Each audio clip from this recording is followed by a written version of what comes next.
Thank you guys all so very much for coming tonight. We firmly believe that the education of our children is something that we need to guard. Because how our children are taught today is how they're going to live and think tomorrow. Our children's education is the foundation of the future of our families, our state, and our nation. Who are we? Well, my name is Stacey Hampshire, and this is Jenny Lang. And we're two moms who heard about this thing called Common Core, so we decided to check it out. And what we found was a system, not just a set of standards, but a package deal of increased testing, decreased privacy, and a system of education that stopped viewing our children as individuals, but as mere cogs in a machine.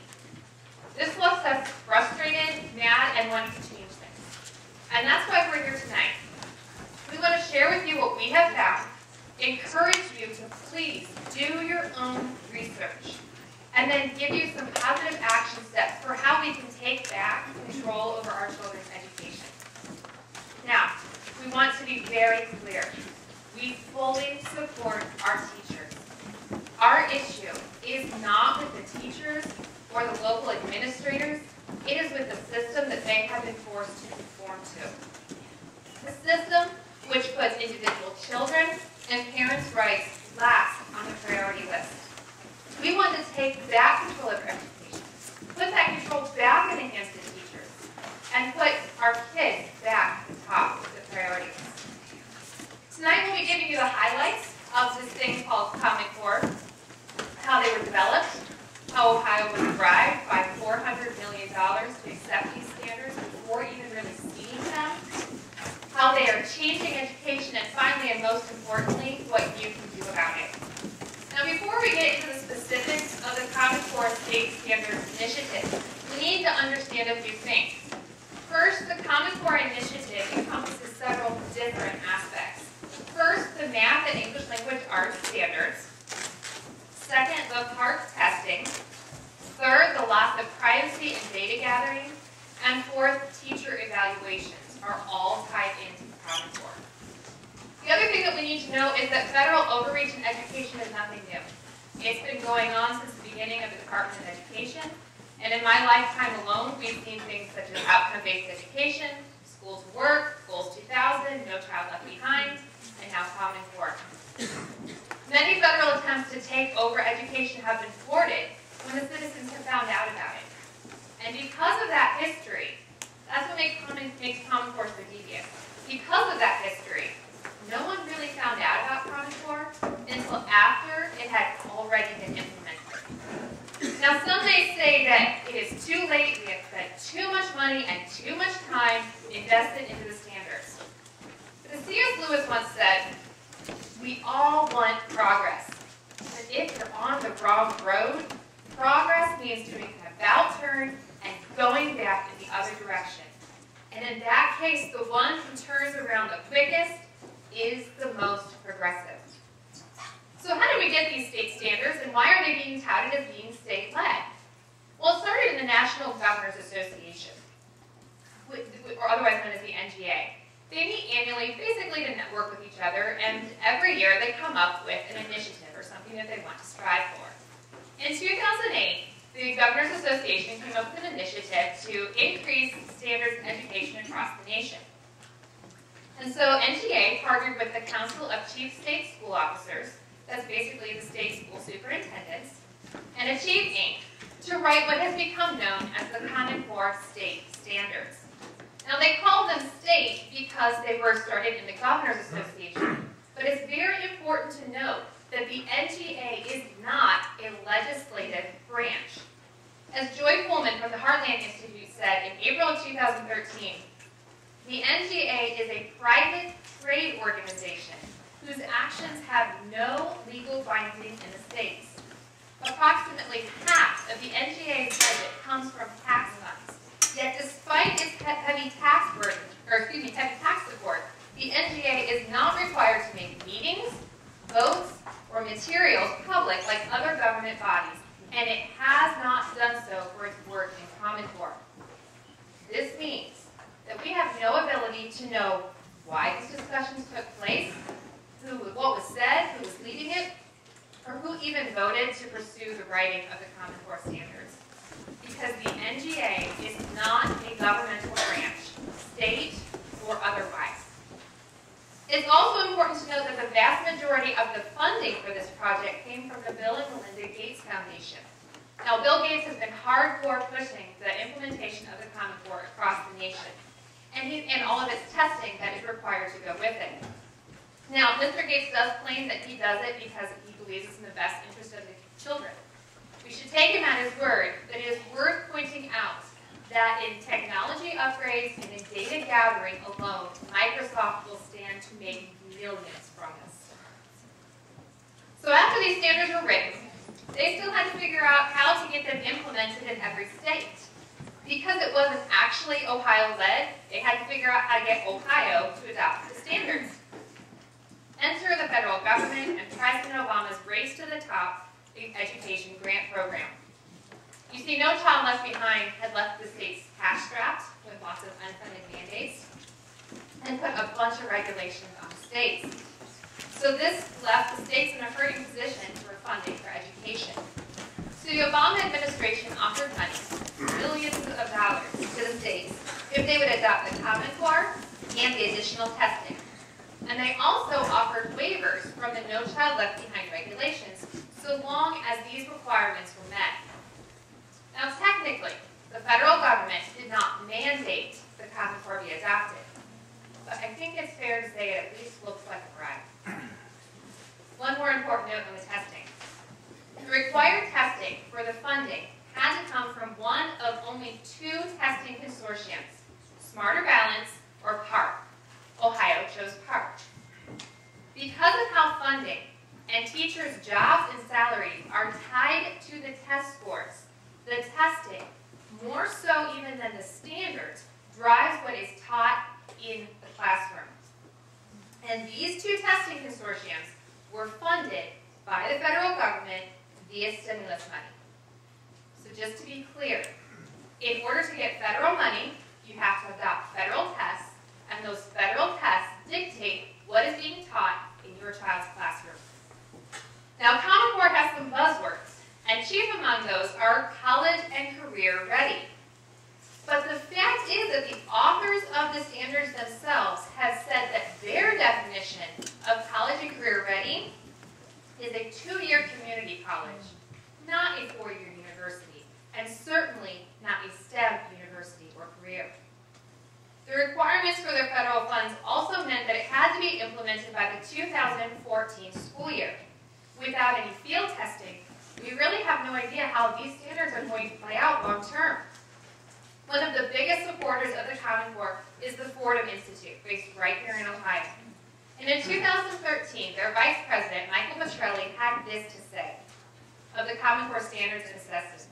It's based on a hypothesis. The hypothesis being that if students do well against those standards and on the Common Core tests, then the students will be able to go on and do well in college or get a good paying job. We can't prove it right now, but I think it'll work. The entire education system of this nation has been turned on its head based on a hypothesis. Basically, we are experimenting with this entire generation of children and this approach to education. Why? Because the federal government has a vested interest in making sure the entire next generation of children are all taught from the same mold. We're going to take a look at some of the further dangers of nationalized standards across the nation. Now, the Constitution of the United States, in the 10th Amendment, gives the right of deciding what is best for education to the states. The State Board of Education was established in Ohio in 1953 to ensure that citizens were given a voice in decisions relating to public education. But with Common Core, we were given no such voice. We parents were given no input in what our children learn. Dr. Sandra Stosky is credited with developing one of the nation's best set of K-12 standards, pre-Common Core. She was also a member of the Common Core Validation Committee, but she refused to sign off on these standards, saying that they were all that they claimed to be. In her testimony before the Ohio House, in August 19th of last year, she said this: Common Core standards did not emerge from the statewide process, were not written by nationally known experts. In fact, the people who wrote the K-12 standards, were not qualified to draft K-12 standards at all. Since this wasn't done through traditional means, we have no right or ability to really know how these standards were the ones that were decided upon. So what are the qualifications of the people who wrote these standards? Diane Ravitch is a former Assistant Secretary of Education, federal government, and she said this: the largest contingency on the work groups were representatives of the testing industry. To further this point and the impact that it will have in the classroom, she went on to say this: there was literally no one on the writing committee with any knowledge of how very young children learn. The same concern applies to those who educate children in the middle school years, children with disabilities, or English language learners. The knowledge of children and their needs were not represented. These standards are also copyrighted, but Ohio doesn't own the copyright, which means that Ohio can't change them. In a recent Bargain Hunter article, East Home Superintendent Joe Edinger was quoted as saying this: if he personally had control over Common Core as it now stands, he would fix the standards and scrap the testing.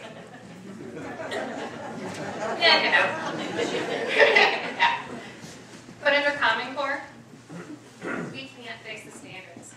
The districts can't fix the standards. The state can't fix the standards. If we want to change the standards, we have to petition two privately held trade organizations in Washington, D.C. That doesn't sound like local control to me. Now, we've just talked about how the people who wrote the standards were not really qualified to draft the standards. And as the evening goes on, we're going to take a look at some of the specific standards found within the Common Core. But I want to point this out specifically, and I think George Will said it best last week on a special report when he said this: I don't care if the standards were written by Aristotle, perfected by Shakespeare, approved by Newton, and endorsed by Jefferson. They're wrong because they're the thin end of an enormous federal wedge that will inevitably cause textbooks to be aligned with exams, and you will get a national curriculum which is forbidden by law, that it will come in with stealth and indirection. Now, proponents will argue that standards are not curriculum, and there's a big difference between the two. However, let's take a look at what PARC, Ohio's federally funded testing consortium, had to say on this issue. They said that PARC states see quality assessments as part of instruction, not a break from instruction. This quote is what led Governor Bobby Jindal to sue the federal government in August of last year. And he said this: the proponents of Common Core and PARC continue to insist that tests and standards are not about curriculum, but that is a ruse. Teachers already know what is tested at the end of the year is what is taught in the classroom. The CEO of the federally funded PARC has admitted this: PARC controls instruction, and instruction is curriculum. This is what happens when the federal government bribes states to adopt standards, then mandates that you must go with one of only two testing options. The federal government effectively controls what is being taught in your child's classroom. But more so than the drastic federal overreach, there are some serious problems with having one set of standards across the states. Common Core advocates will tell you that this has more consistency, but there are some serious problems with that. The first problem is a lack of competition between the states. Deb Werman is a former U.S. Department of Education official, and he said this: I believe that the Common Core marks the cessation of educational standards improvements in the United States, because no state has any reason left to aspire for first-rate standards. When all the states have to be the same thing, where's the motivation for innovation in teaching? Where's the motivation to make Ohio the best? The second problem with the national standards aligning is that because the vast majority of states have aligned, so now have the ACT and SAT tests. This has two impacts. First, no longer are they college prep tests, testing based upon what the colleges want. Instead, they're testing based upon where the high school students are. Think employer and you're looking to hire someone. You want to write up the job description and then look for someone to meet that description. Well, this new way of doing it is like looking at the pool of applicants and then writing your job description based upon what's available. This necessarily will lead to a lower quality or lower standards of what makes up a college education, which effectively is dumbing down our educational system. Now, the second problem with the standards all aligning is that this means, or with the standardized tests all aligning, is that this means an immediate impact on private and homeschool families. Not only have the ACT and SAT aligned, but so now have the Iowa Basics test and the GED. This means that if you choose not to take advantage of public schools and you choose not to teach the Common Core, that your child's ability to do well on these tests and then possibly get into college could be greatly affected. But beyond this is the most serious problem. The problem is that the Common Core standards are going to, in fact, make learning common. Now, this is sold as a wonderful thing because everybody will be the same. But think about that for a minute. As the Acton Institute said, Common Core simply disregards the diversity of thought with which humans are created. God designs every person with unique qualities and gifts, and to shove our children all into one mold, you must learn in this way and you must learn at this pace, is to ignore this truth. To me, this is probably the biggest thing lost by Common Core. Diversity of thought is so valuable. That's what gave our founding fathers the idea to try this new thing called freedom. It's what spurred on Tesla and Edison to create this amazing electrical and technological filled world that we live in today. And it is what enabled Martin Luther King Jr. to inspire a nation to change how we thought about each other. Without diversity in teaching, we lose out diversity of thought.